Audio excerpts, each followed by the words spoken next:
모든 게 날씨 탓이죠. 동만이의 작은 이모가 외할머니에게 내뱉은 말입니다. 온 세상을 물걸레처럼 질펀하게 적시는 장마는 우리 민족에게 닥쳐온 한국 전쟁이라는 불행한 사건을 상징하고 있습니다.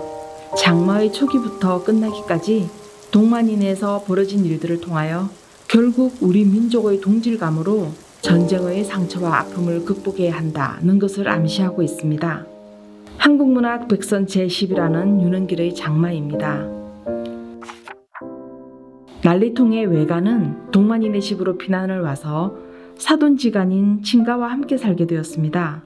전쟁이 아니라면 흔치 않은 일이지만 외삼촌과 이모를 공부시키기 위해 서울로 떠났던 외가가 어느 날 보퉁이를 꾸려들고 느닷없이 나타났을 때 사랑채를 비우고 같이 지내기를 권한 사람은 할머니였습니다. 난리가 끝나는 날까지 늙은이들끼리 의지하며 함께 살자는 할머니의 따뜻한 제안을 받아들인 외할머니는 서로 말다툼 한 번 없이 잘 지냈습니다. 붉은 완장을 차고 설치던 삼촌이 인민군을 따라서 가버리고 대밭에 숨어 의용군을 피하던 외삼촌이 국군에 입대하게 되어 양쪽이 각기 입장을 달리하는 근심거리가 생긴 뒤로도 딱히 변한 것은 없었습니다. 그런데 그 사건 이후로 두 분의 사이는 금이 가기 시작한 것입니다. 나사 암시랑도 않다. 진작서부터 이럴 줄 알고 있었은께 나사 암시랑도 않다. 어느 날 외할머니는 육군 소위로 전쟁터에 나간 외삼촌이 전사하였다는 사망 통지서를 받게 됩니다. 외할머니가 이빨이 빠진 꿈을 꿨다며 식구들의 혼을 빼던 날 동네 구장어른이 들고 온 것입니다. 어머니가 울고불고 하는 동안에도 외할머니는 마치 아무렇지도 않다는 듯 혼잣말을 하며 완두콩만 까고 있었습니다. 그러나 이튿날부터 장대 같은 벼락불이 건지산으로 푹푹 내려 꽂히자 외할머니는 저주의 말을 퍼붓기 시작했습니다. 더 쏟아져라. 어서 한 번 더 쏟아져서 바오스의 숨은 빨갱이 맞아 싹 실어가거라. 나무 틈새기에 엎딘 뿔갱이 숫땡이같이 싹싹 거실러라. 한 번 더, 한 번 더, 옳지. 하늘님 고맙습니다. 그 소리를 듣고 놀란 식구들이 뛰어나가자 할머니의 단발마 같은 외침이 들렸습니다. 저 넉다리 옆엔 내가 뒤질라고 환장을 했대야. 빨치산 아들을 둔 할머니 역시 노발대발했습니다. 산에서 끝까지 버틸 작정이냐?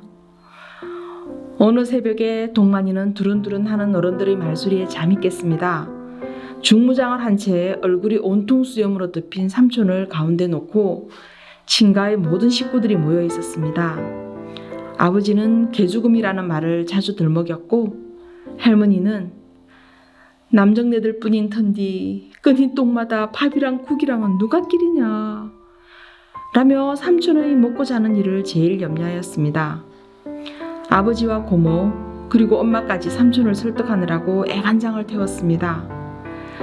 자수하면 살 수 있다는 긴 설득 끝에 결국 삼촌은 자수를 결심했지만 낯선 발자국 소리가 들리자 그만 번개같이 뒷문을 부수고 어둠 속으로 사라져버렸습니다. 그 후 집으로 낯선 사내들이 들이닥쳤고 그들에게 잡혀가며 아버지는 몹시 안타까운 눈빛으로 동만이를 보았습니다. 동만이는 태어나서 처음으로 감당 못할 슬픔과 자괴감 그리고 배신감을 느꼈습니다. 몰골이 말이 아닌 채로 일주일 만에 집으로 돌아온 아버지는 동만이에게 앞으로 허가 없이 밖으로 나댕겼다가는 다리 몽생이를 분질러 버리겠다는 경고를 합니다. 그날 아버지를 결박해간 사람은 동만이가 알고 있던 낯선 사내였습니다. 너 이런 거 먹어본 적 있어? 그날 낯선 아저씨가 언딱지에 싼 5개의 납작한 물건을 동만이에게 보여주며 삼촌 친구인데 삼촌이 어디 있는지 알려주면 과자를 주겠다는 것이었습니다. 동만이는 최대한 외면하려고 애썼지만 자기도 모르게 침이 꼴깍꼴깍 넘어갔습니다. 삼촌이 집에 다녀갔다는 사실을 누구한테도 말하지 말라고 식구들이 누누이 얘기했기에 최대한의 인내심을 발휘하여 동만이는 참고 있었습니다. 그런데 낯선 사내는 느닷없이 그 귀한 초콜릿을 발로 밟기 시작했습니다. 5개 중에 3개가 그렇게 사내의 구둣발 아래 처참하게 부서지고 2개가 남자 동만이의 마음이 급해졌고 결국 남은 초콜릿은 동만이의 몫으로 돌아왔습니다. 그리고 사내는 아무에게도 말하지 않겠다더니 집으로 와서 아버지를 잡아갔고 할머니는 동만이에게 짐승만도 못한 과자 한 조각에 제 삼촌을 팔아먹은 천하의 무지막지한 사람 백정이라고 단정지어버렸습니다.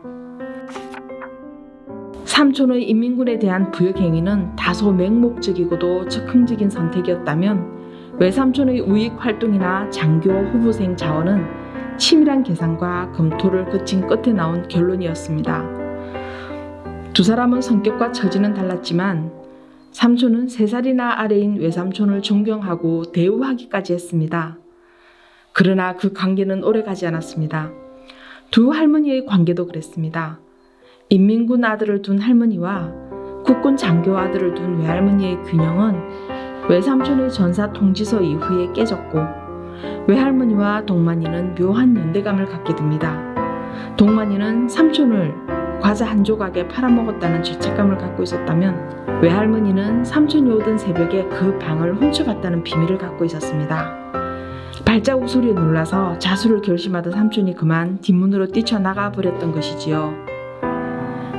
그날 저녁에 내가 아니었더라도 너네 삼촌은 오던지를 되짚어서 도로 떠날 사람이었어. 팔자가 그렇게 타고난 거요. 외할머니는 그렇게 중얼거리며 스스로를 변명하고 다독거리고 있었나 봅니다. 계속해서 비가 내렸습니다. 작은 아들을 떠나보낸 후 죽지 못해 사는 할머니를 지켜보다가 고모는 용하다는 소경 점쟁이를 알려주었습니다. 쌀말이나 머리에 이고 가서 할머니가 듣고 온 말은 아무 날 아무 시에 삼촌이 온다는 신탁이었습니다. 소경 점쟁이가 예언한 날이 왔고 할머니는 꼭두 새벽부터 청정해져서 기진맥진한 식구들을 소 잡돌이 하듯 닦아세우기 시작했습니다.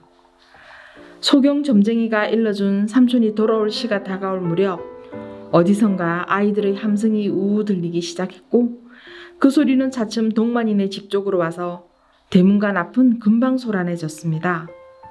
아이들은 힘껏 돌팔매질을 했고 돌멩이가 푹 꽂히는 그곳에는 구렁이 한 마리가 있었습니다. 할머니는 외마디 비명을 지르며 고꾸라졌고 난데없는 구렁이의 출현으로 말미암아 집은 삽시에 엉망진창이 되어버렸습니다. 구경을 와서 웅성거리는 사람들 틈에서 외할머니가 구렁이 앞으로 다가갔습니다. 그리고 사람들을 모조리 밖으로 내쫓은 다음 대문을 걸어 잠그고 외할머니는 두 손을 가슴에 모아서 말했습니다. 에구 이 사람아, 집안일을 못 잊어서 이렇게 먼지를 찾아왔는가?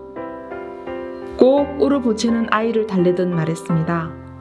외할머니는 호박전과 고사리 그리고 냉수를 가득 담은 소반을 구렁이 앞에 내려놓은 다음 자네 오면 줄라고 노친께서 여러 날 들여 장만한 것일세. 먹지는 못할 망정 눈욕이라도 하고 가소 라며 할머니의 머리카락까지 태워주었습니다. 이 희한한 광경에 사람들은 탄성을 올렸고 구렁이는 오랜 시간 감나무 가지를 칭칭 감았던 몸뚱이를 풀고 드디어 서서히 움직이기 시작했습니다. 고맙소. 전기가 꺼진 우묵한 눈을 지켜 간신히 외할머니를 올려다보면서 할머니는 목이 콱 메었다. 사분도 별 싫은 말씀을 다. 외할머니도 말끝을 다 마무르지 못했다. 야한 뜻이 이야기는 다 들었소. 내가 당해야 할 일을 사분이 대신 맡았구랴. 그 험한 일을 다 치르느라고 얼마나 수고 싫었었고.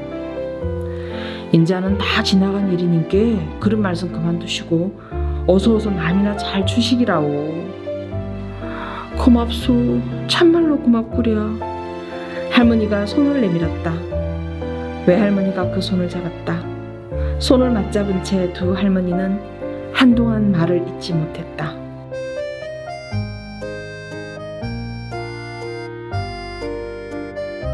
외할머니를 오랜만에 안방으로 불러 할머니는 감사 인사를 했습니다.